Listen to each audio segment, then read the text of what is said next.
The World Health Organization has warned that the coronavirus pandemic is still accelerating and its economic and other effects will be felt for decades to come. Speaking at a virtual health forum, the WHO's Director General, Dr. Tedros Ghebreyesus, complained of a lack of global leadership.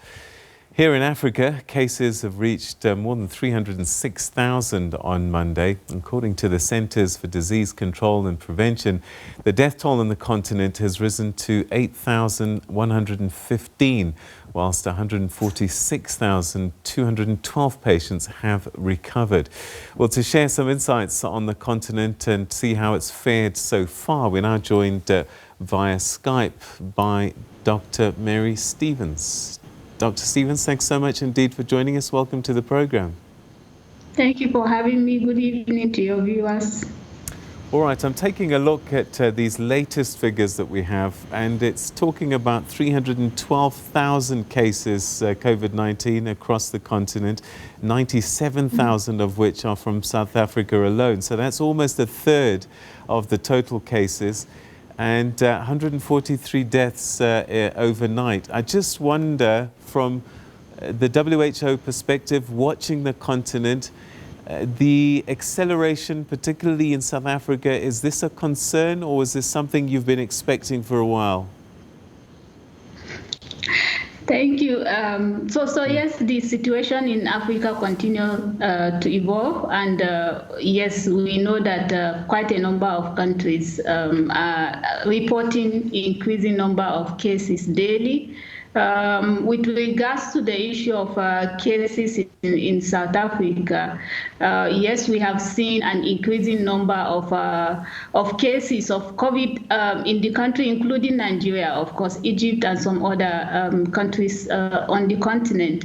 But we have also seen strong leadership from the side of the South African government. So a great effort put in place to curb the spread of this virus. So yes, it's increasing, but we need to match the increase with the kind of action that is put in place to make sure that it is sustained and capacity is decentralized to the lowest level so that people can receive care at every level of the health system, whether it is from the district level, regional, or even the national level, so that we can also make sure that we are expanding these capacities across all the three levels of the health system, so that we will have enough space to manage additional increasing number of cases, but also the community, we have an individual role to play,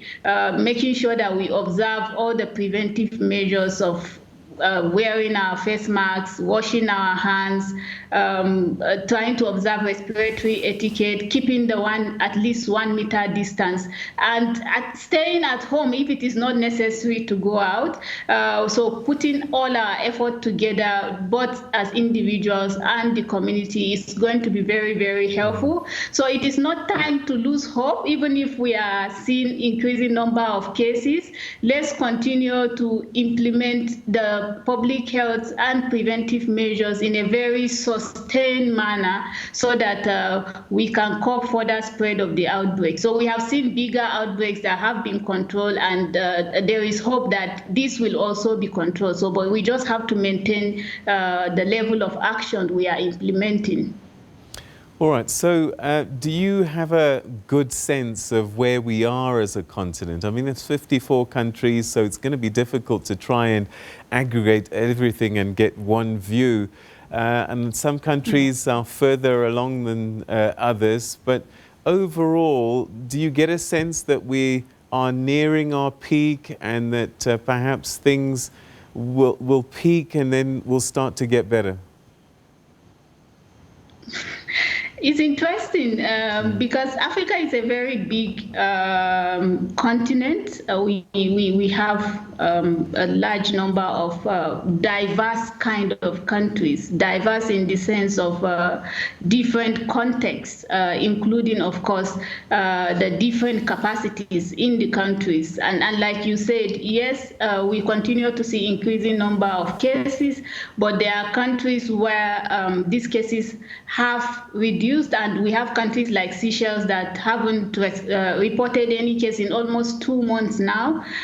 So the situation varies from country to country, but if you put the entire continent together, we are seeing continuous increase in number of cases. In terms of peaking, I wouldn't say this is the exact time that we are going to peak, but at the stage where we stabilize, most countries, especially those countries reporting the highest number of cases, begin to stabilize, then we will start expecting to see the peak around that time. But it is definitely difficult to say at this point that this is a specific time that we will see the peak. But we have seen countries where they have seen the peak and they are beginning to flatten the curve. But like I said, it varies from country to country. But let's continue to implement these public health measures in a sustained manner to make sure that we get there.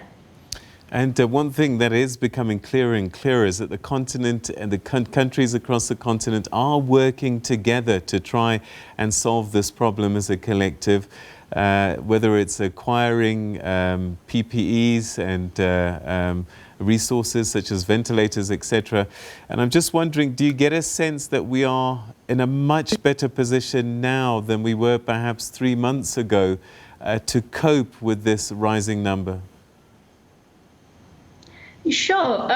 Countries, we have seen the effort that really countries have put in place, and this we know has contributed to a large extent to the slower progression of the outbreak in the continent. Yes, we have seen increasing collaboration within the continent. We have seen a lot of additional capacities built by countries in responding to this COVID-19 cases, and countries still continue to build additional capacities, especially with issue of treatment of cases. Despite the fact that we have, countries are reporting high number of cases, South Africa, Nigeria, Cameroon, Egypt, but you can see that we are not still seeing what we saw at the earlier stage of the outbreak in Europe.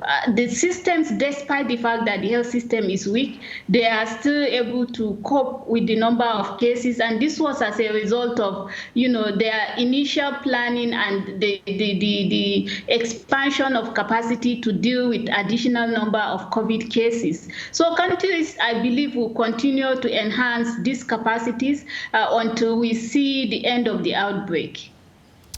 All right, so the other thing that is always a lingering fear, I guess, as well, and they talk about 2 scenarios. We've seen it happen in China where Wuhan saw another little outbreak that they managed to contain. Beijing also saw another outbreak, a second wave. And I suppose we've got to guard against complacency on the continent, as some countries have already started easing down. Yes, it is very important.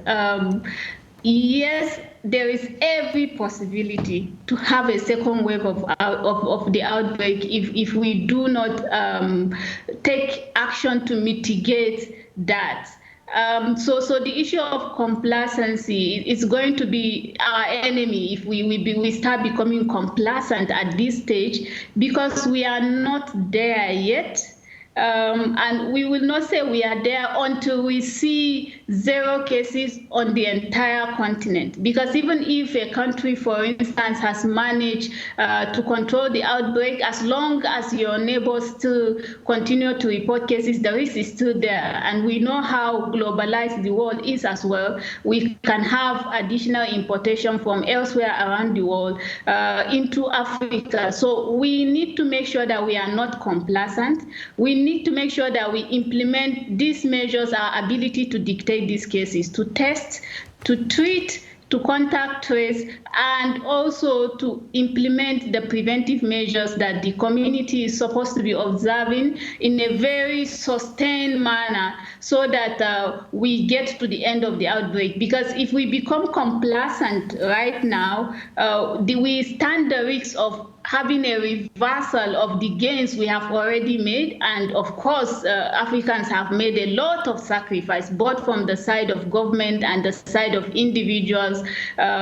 So let's not lose this benefit or the gains we have already made, given the sacrifice also that everyone has made. Let's continue to implement and enhance where we continue to see increasing number of cases, continue to enhance these capacities at all levels of the health system, so that we don't get to a stage where we start looking for doctors, we start looking for bed space to manage these cases. We have done so far so good, but we need, it's not time to to start relaxing and giving ourselves praise that we have arrived.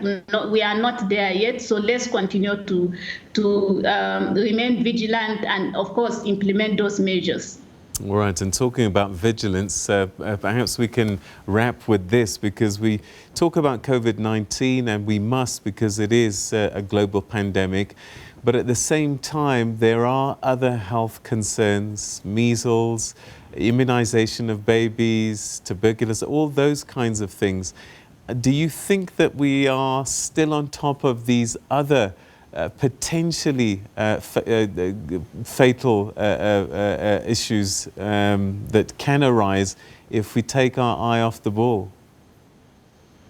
Yes, so as we deal with outbreaks, especially of any other outbreak, including COVID, the risks of the outbreak impacting on other essential health services is there. And this is the reason why we need to continue to expand the capacity to deal with COVID cases while we maintain the essential health services.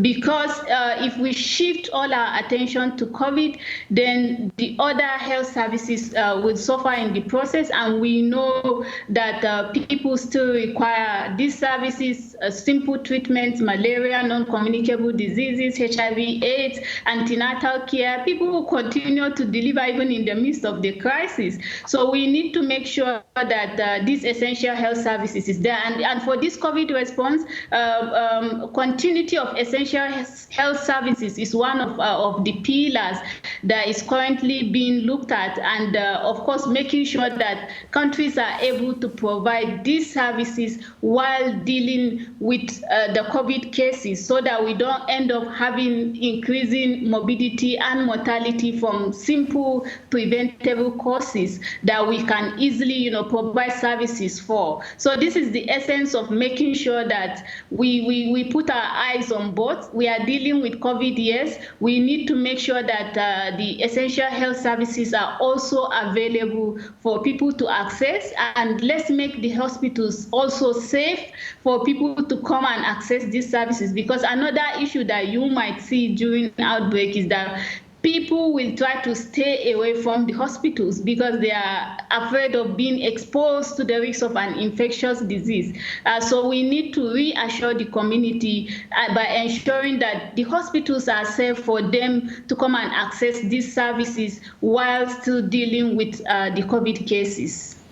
All right, Dr. Mary Stevens, always great to talk to you. Thanks so much indeed for joining us and giving us a Pan-African view of our situation on the ground. Thank you so much indeed, and have a lovely evening. Thank you. All right, that's Dr. Mary Stevens with the WHO talking to us about COVID-19, but also that we must be vigilant in dealing not just with the pandemic, but the other diseases and concerns, health concerns across the continent that we've always been worried about, and that we shouldn't lose sight of those as well.